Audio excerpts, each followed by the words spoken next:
Welcome to Tamais International Schools. Tamais Junior School in Uganda has opened another branch in Rwanda called Tamais International Academy, a day and boarding secondary school located in Musanze, offering a Cambridge International program. Located in a beautiful, cool environment founded on Islamic values, though it warmly welcomes all religions across the globe. Tamais International Academy aims at producing practical skilled learners with academic knowledge, morally understanding, and socially skilled who are ready to compete internationally. Join us at Tamais International Academy. We make your child's dream a reality. الحمد لله حمدا كثيرا طيبا مباركا فيه والصلاة والسلام على رسول الله صلى الله عليه وسلم وعلى آله وصحابته أجمعين وبعد السلام عليكم ورحمة الله وبركاته.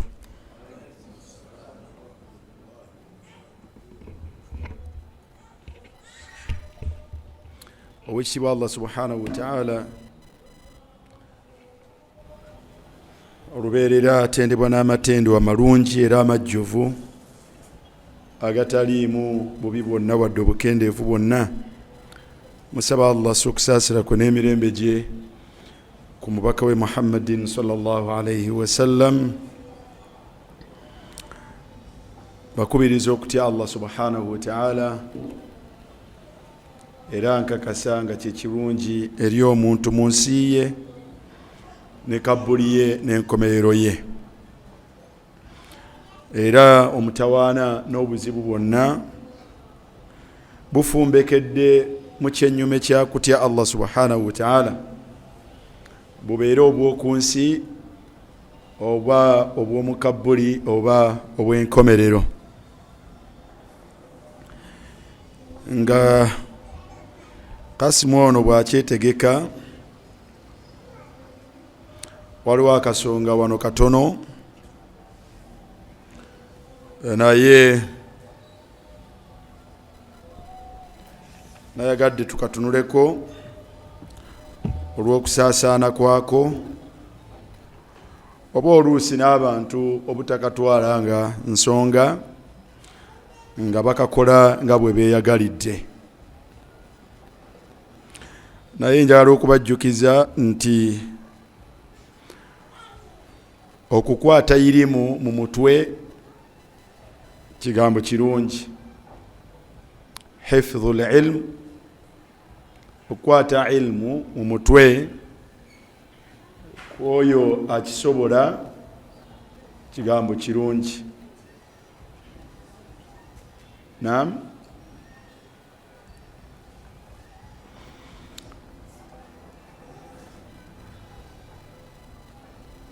Wa kitabatuhu, nojiwandiika abqa liman yujidu alkitaba, kwoyo amanyi okuwandiika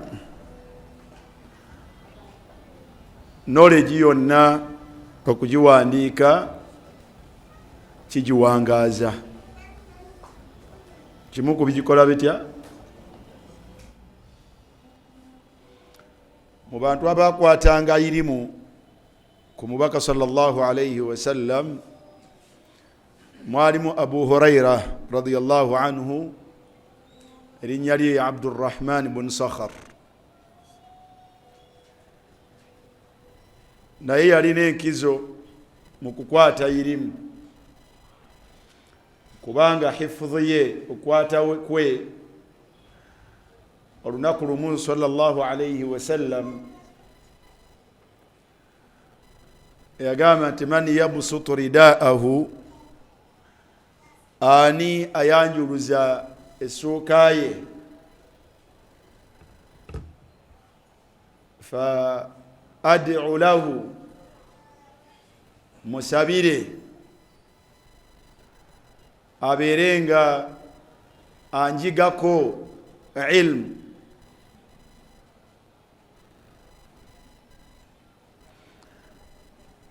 eyayanguwa okwenyagira omukisa ogwo ya ali abu huraira abdurrahman bin sakhar. Omubaka sallallahu alaihi wasallam namusabira edduwa ey'okumukwatako oba okumuyigako ilmu. Fakana min ahfadhi الصحابة لكلام رسول الله صلى الله عليه وسلم. Abu Huraira chobo musanga nga yomu kubasinga okukwata ebigambo ku mbaka sallallahu alayhi wa sallam. Wa kana kathiru almulazama li rasulillah sallallahu alayhi wa sallam hadiran wa safara. Yali muyitirivu wa kubeera wali mubaka sallallahu alayhi wa sallam, aberengo mbaka embeera gye yabeeranga nga ali mu Madina nga tali mu lugendo, ne bwe yabanga omubaka atambula nga Abu Huraira kana yurafiquhu kathira. Era ulima annahu kana min ashabi as-suffa. Abu Huraira yamanyibwa ku bantu abawangaliranga mu muzikiti gw'omubaka sallallahu alayhi wa sallam.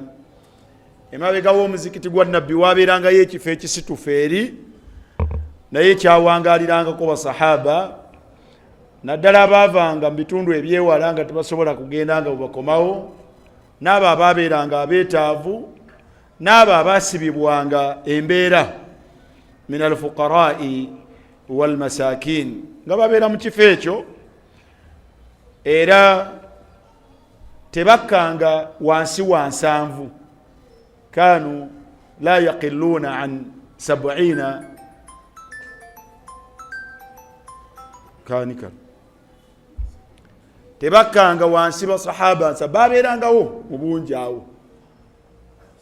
Kati Abu Huraira yali omukubo. Abu Huraira yali omukubo. Kati ebintu ebyo dua Rasulillah sallallahu alayhi wa sallam, كثرة الملازمة لرسول الله صلى الله عليه وسلم, okuyitiriza okubeera ku lusegere n'omubaka sallallahu alaihi wasallam, ihtimamuhu bil ilm, okufaayo ku kuyiga ku mubaka sallallahu alaihi wasallam kyamuwa enkizo mu kukwata ebigambo bingi ku mubaka sallallahu alaihi wasallam. Era akyenyumirizaamu naddala nga omubaka amaze okufa yayogeranga hadithi nga abamu tebaziwulirangako, naye yabagamba nti mwe mwashitaghalanga bitijara wa ziraa, mwe mwatawaananga na kutunda na kulima, naye nze nabeeranga n'omubaka sallallahu alaihi wasallam kwe kumukwatako ebigambo. Era simanyiyo ansinga kubeera nga nakwata ebigambo bingi ku mubaka sallallahu alaihi wasallam, wabula kyenjagaddemu nti olabanga oyo yakozesa nnyo alhifdhu, okukola kutya, okukwata. Wabula yeye nnyini era awagamba nti illa ma kana min Abdillah ibn Amr, illa ma kana min Abdillah ibn Amr, okujjako ate embeera jojja okusanga ku Abdullah mutabani wa Amru ibn al-Aasi, aga nti oyo yena yalina embeera ze, n'ajogera naga nti fa innahu kana yaktub wala aktub, naye omusajja oyo ye yawandiikanga naye nze nga sikola ntya, siwandiika. Kati waliwo awandiika ne wabeerawo atakola ntya, wabeerawo atawandiika. Kati hifdhul ilmu kikulu, oyo asobola okukwata naye kiina obwetaavu bungi n'okusoomozebwa kungi. Naye atasobola kukwata kitabatul ilm, okuwandiika ilmu kwoyo Allah subhanahu wa ta'ala gwe yawa okumanya okuwandiika.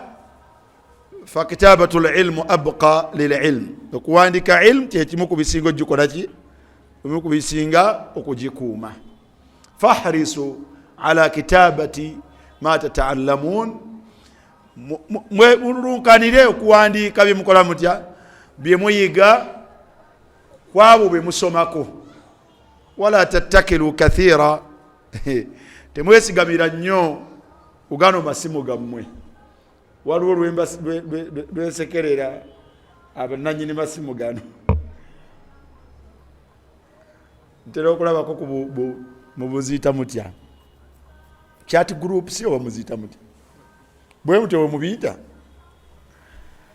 Ogenda okulanga bataddeko omusomo ne bateekako n'omusomo ne baba bataddeko emisomo ebiri oba emeka oba esatu n'obuuza ti oba kati ani agenda okuwuliriza gino amale guno awulirize ne guno na guno. Kati buba tebunnaziba ne bongerako emirala ebiri. Ashuku mbuusabuusa nti mubiwuliriza ekyo nkibuusabuusa. Nkibuusabuusa omuntu alina obudde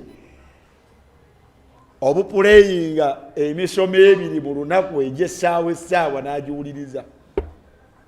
Baidi kiri wala. Kale nno nammwe abalina bugurupu obwo bwe mba muteerako abantu mumanye bye muteerako. Muyinza okuba nga muteekako byakusiimuula. Ebyo byebyo naye Allahu almusta'an. Waliwo akasonga wano bakayita mwalimu ono bamuyita Abdurrahman bin Nasir al-Burak Sheikh al-Allama naye ng'ekitabo yakitunulako era n'akiyitamu n'akikakasa naye nga kiwandiikibwa Abdurrahman mutabani wa Saad bin Ali الشتري بكيتا أحكام أو التذكرة في أحكام المقبرة العقدية والفقهية okweju kizaku gamuku mateeka agekuusa kulimbo oba entaano oba ebijja amateeka agekuusa ku nzikiriza n'ennambulula z'obusiraamu. Ku peegi ey'ebisatu waliwo faslun fi nabshi alquburi watasarrufi fi ardiha. Abaffe okuziikula ebijja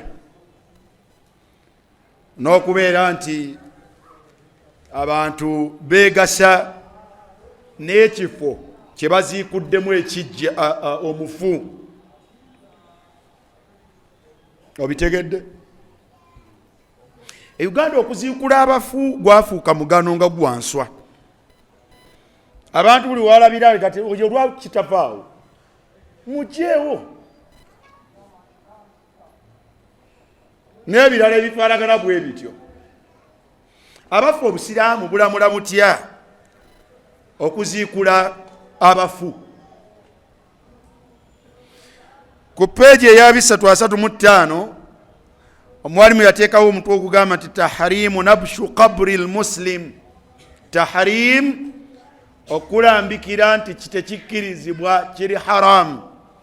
Nabshu okuziikula qabri almuslim entaana y'omusiraamu illa limusawwighin shar'iyyin okujjako nga waliwo ensonga ddala nga amateeka g'obusiraamu gajikkiriza kw'oba osinziira okubeera ng'oziikula kitaawo oba maamawo oba mwanawo oba omusiraamu yenna.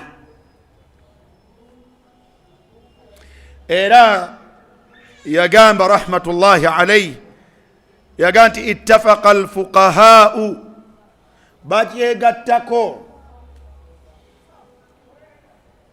abakenkufu mu mateeka g'obusiraamu ala annahu la yajuuzu nti muganda wange mwanyiraze tekikkirizibwa nabshu qabri almayyit almuslim. Tekikkirizibwa tomala gaziikula mufu musiraamu, tomala gemoolera ku kijja kya muntu nga kimanyiddwa nga kya omufu oyo musiraamu. illa li daruratin shar'iyya, okujjako nga waliwo obuwaze nga butuukagana n'amateeka g'obusiraamu, ba'da fanaihi wa balaihi, naye ate era kikkirizibwa mu buwaze obwo obutuukagana n'amateeka g'obusiraamu, naye nga tumaze kakasa nti mu kinnya temukyali muntu, nga tumaze kakasa nti mu kinnya we twaziika Dawula takyakola atya, takyalimu. Lianna fi nabshihi, lwaki? Olw'ensonga nti mu kuziikula omufu, intihakan li hurumatihi, kubeera kumenya na kuzza misango ku ebyo ebizira ku mufu oyo.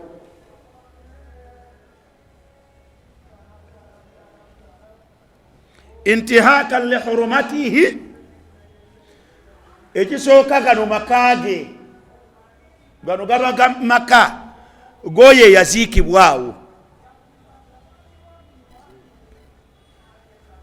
Kati hurumatul muslim maita, ebizira ku musiraamu gwe,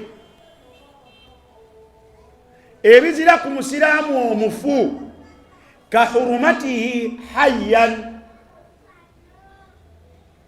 hurumatul muslim maitan ka hurumatihi hayyan. Ebyo byomanyi tebikkirizibwa kukola ku musiraamu omulamu, byebyo byennyini ebitakkirizibwa kukola ku musiraamu omufu. Kaakati okwemwoolera ku kijja kye kuba kuvoola na kwonoona na kumenya na kukola ku ye, ebyo ebiziyizibwa era ebizira ku ye. Mulimu bingi mu byo ebingi kuba kumenya gano maka ga musajja oyo oba omukyalo oyo oba omwana oyo ali awo, ekijja gaba maka ga muntu oyo akirimu. Nga bw'otakkirizibwa kujja ku maka gange n'ogeemwolerako ng'ogamenya, na bwe kityo ekijja kabbuli y'omuntu oyo oy'omusiraamu togenda kuyo ng'oje weemwolera ku maka ge. Ddala kabbuli maka ddala kabbuli maka, leeta obukakafu nga kabbuli maka, leeta obujulizi nga kabbuli maka. Dawula nze ng'ogedde aha, mumpe obukakafu nga gano maka. Kireka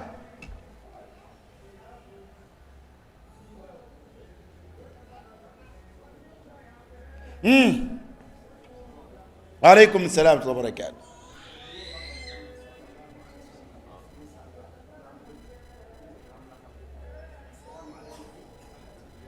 زادك الله علما وعلمك الله ما ينفعك. Ombaka mu ebyo bye yatuyigiriza nga tugenza okulambula ebijja nga tubasabira, yatuyigiriza tubagambe ti assalamu alaikum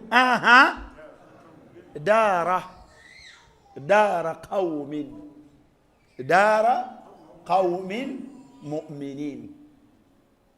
Emirembe gibeere ku mmwe abali mu mayumba ago abaki.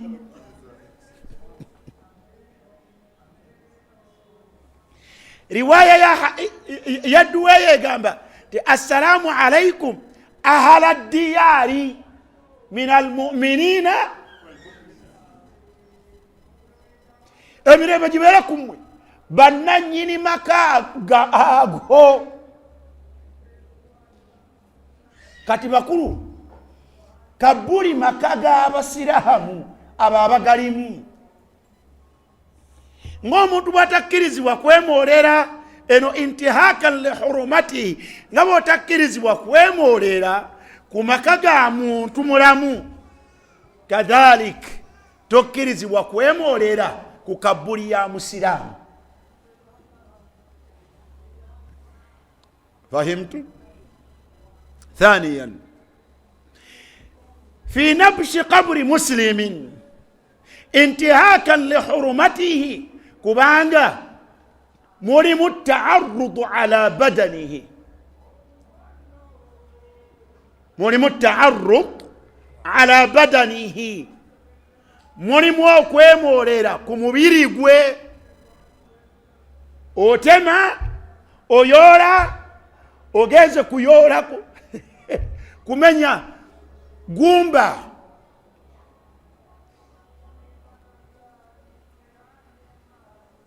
ombaka yagamba nti kasiru azmi almuslim maita kakasiri hayya okumenya gumba oba okwonoona ekiyungo ky'omufu omusiraamu bifaanaganira ddala nga bw'onodda ku kiyungo ky'omuntu omulamu n'okyonoona.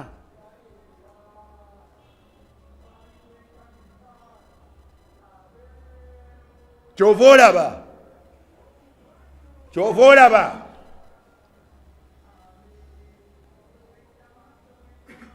tetulongoosa mukyala gwe tukakasizza nti afudde n'olubuto nga yafudde n'olubuto oli muli munda muki n'omwana mufu tumuziika buziisinga bwali oba tetubeera na nsonga lwaki tumuteekako akambe.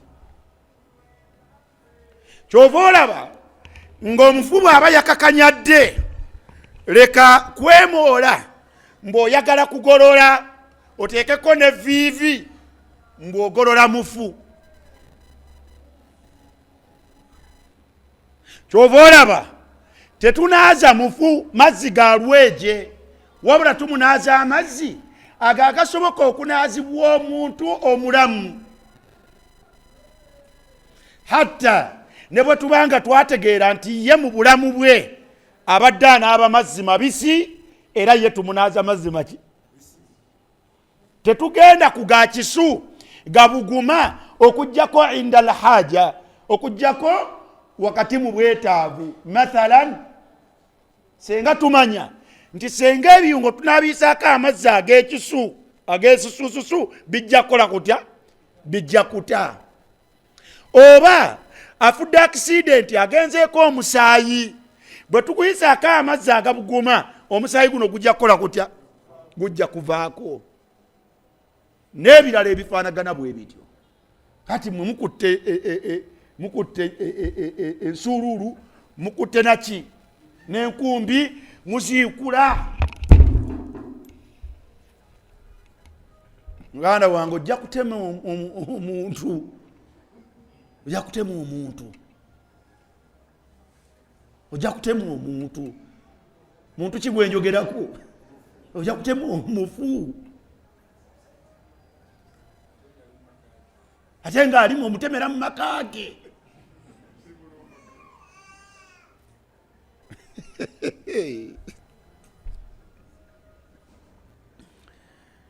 omwalimu agamba n'ebirala wali anna almayit idha wudi'a fi qabrihi faqad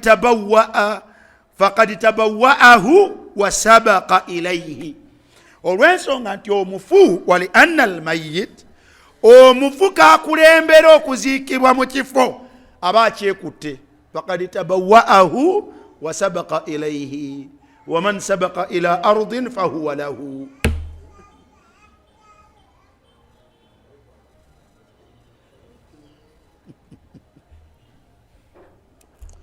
omuntu yenna bw'akulembera ku kifo kyonna naam ekitabaddeeko nnyini kyo kabula dhalik fahuwa lahu ekifo ekyo kiba kyani kiba kikye aba akyekutte kiba tekikyali kyammwe.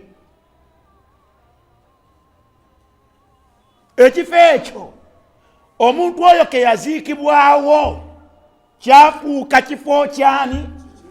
Kyafuuka kifo kye. Kati mwe mwagala kitwala wa? Kyemutunda kyammwe? Si kyammwe. Kyoli akirimu.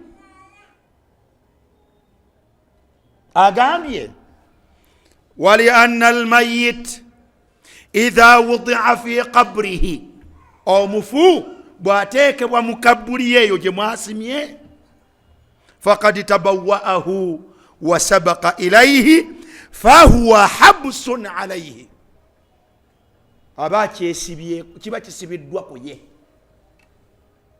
Fahuwa habsun alayhi, aba kisibye, aba kisibyeko, kikye, si kyammwe.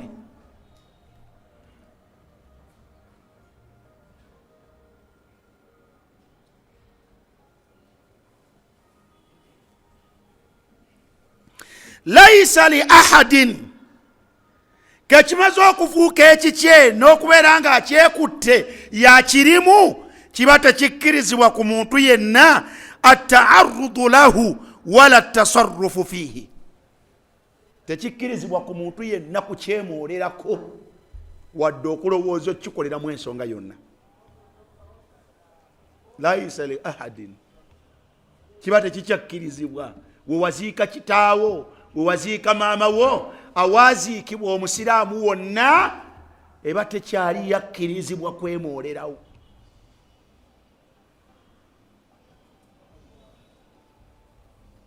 Fahimtum?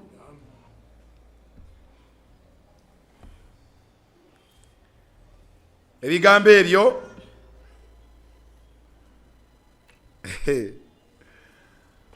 Allahu almusta'an.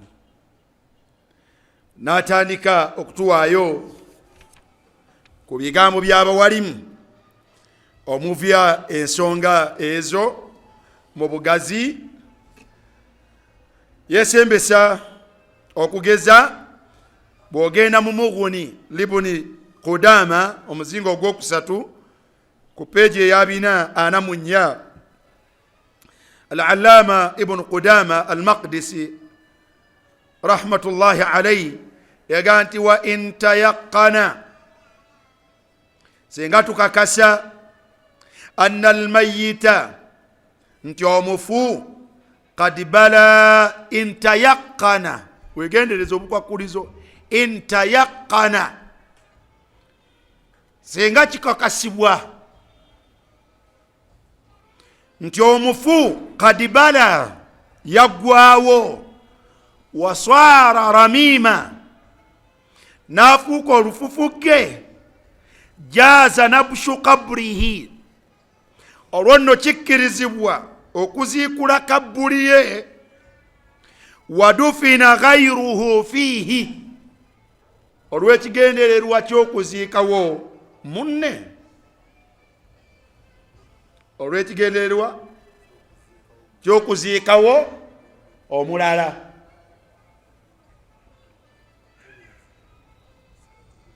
Naye akakwakulizo luvannyuma lwa kukakasa intayaqana,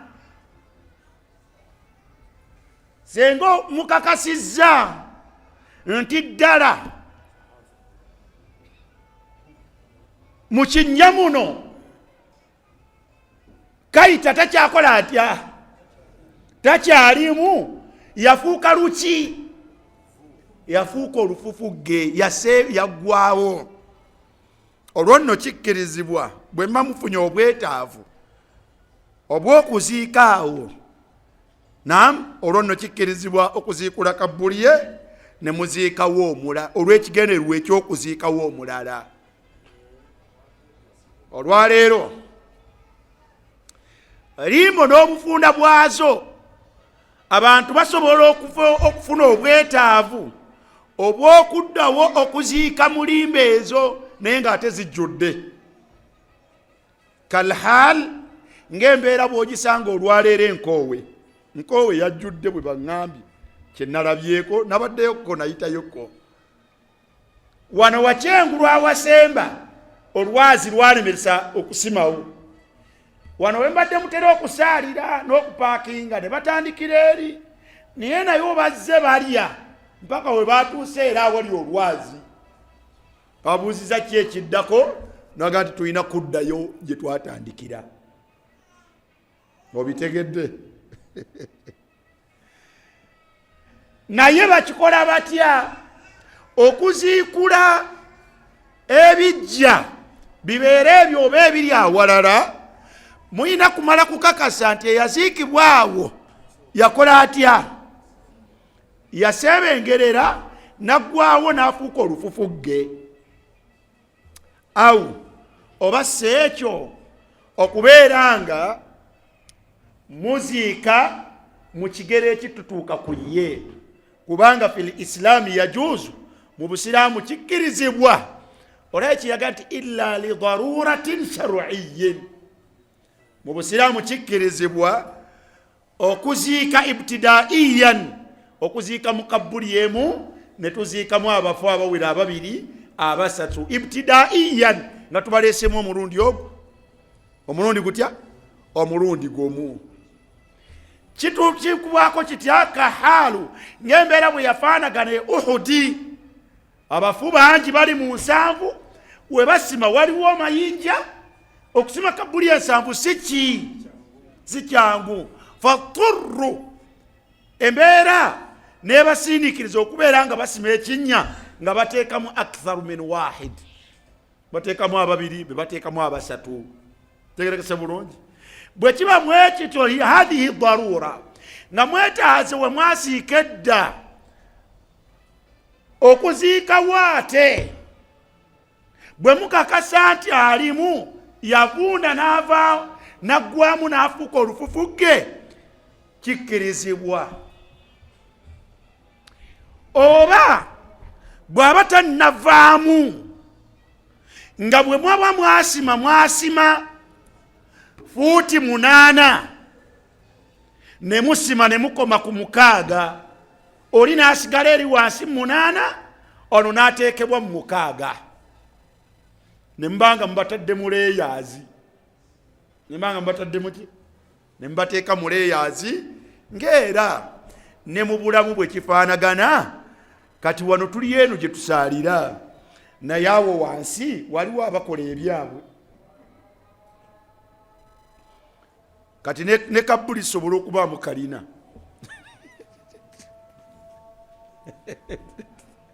Simanyi bitegeerekeka oba era tebitegeerekeka. Kati olwo tuba tugenze mu byakalina nti oli kabeere ku ground floor ate waggulu bateeke waani wabeere wasalawo ekibanja omulala. Mutegedde? Ng'obwo obutanda bw'abaki n'obutanda bw'abaana nabo bakola bwe batyo. Wa in shakka, senga tubuusabuusa fi dhalika, tyabaffe mu kinnya muno abalimu baavunda oba tebabanga wakadde kamala okubeera nti sahafu yavunda.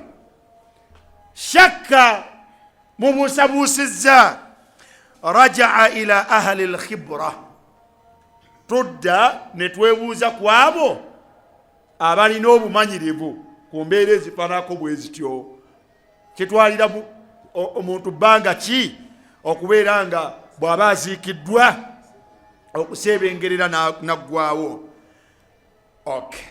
Fa in hafara, senga tusima, jukira we tusima baziikawo dda, katulina kusima nga tuli beegendereza. Fa in hafara, senga musima ekinnya, fawajada fiha idhaman dafanaha, ogenda okubadde otakula n'ogenda n'ogwa ku magumba. Akyalimu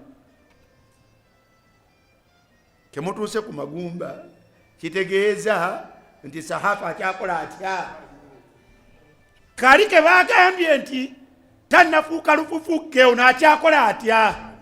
Ono akyaliwo. Dafanaha, muzeewo, awo muveewo. Sajja mumuleke oba omukazi mumuleke muki? muleke mu makaagi. Wa hafara fi makanin akhar, mugende musimawa ki, mugende musimawa walala. Nassa alayhi al-Imam Ahmad wastadalla al-Imam Ahmad bwatu bwakirambika era yesembesa obujulizi obugamba bi anna kasra azma al-mayyit ka kasri azmi al-hayy.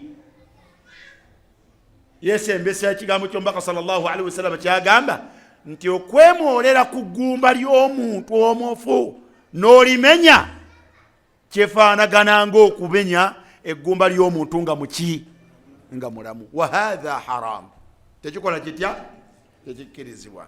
Walil hadithi tatimma insha Allah, tujja kubyongerako bingi, tufuneyo obubuuzi wano butono. Bannange, embeera ey'omugano ey'abantu matadhannu we balowooza nti ndowooza wano twasiika taata tusiikulewo tutundewo ye tukole tutya tumusengule.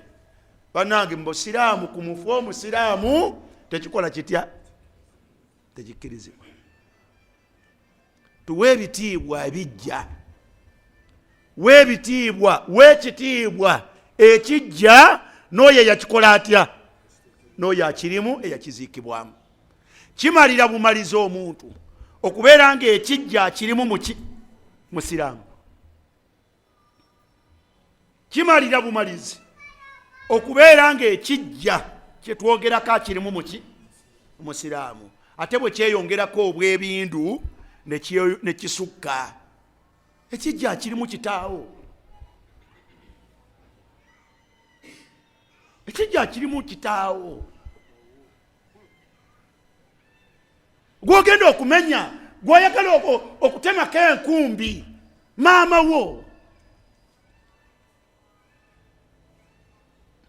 Bano be muziikula, be mumenya, be muyoola ne mukola byonna bye mwagala, bakyala bammwe, baami bammwe, baana bammwe. Ya nas, ma lakum wal amwal, ma lakum wal amwal, sente muzitwala wa? Wamwagala okusima muziika mutunde mufune sente, ono ye yagulawo. Bwongo kibuno, ono ye yagulawo naye era teyakungulawo, era yakomekerezanga Allah bimugjeemu. Obwongo buba wadde nti mwe mugenda kungula obwo obusende, wallahi la, temuyina gye mugenda kungula. Mwekuse, mwekuse, mwekuse, mubere mwensa,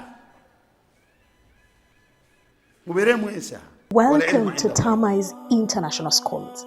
Tamais Junior School in Uganda has opened another branch in Rwanda called Tamais International Academy, a day and boarding secondary school located in Musanze, offering a Cambridge International program. Located in a beautiful, cool environment founded on Islamic values, though it warmly welcomes all religions across the globe. Tamais International Academy aims at producing practical skilled learners with academic knowledge, morally understanding, and socially skilled who are ready to compete internationally. Join us at Tamais International Academy. We make your child's dream a reality.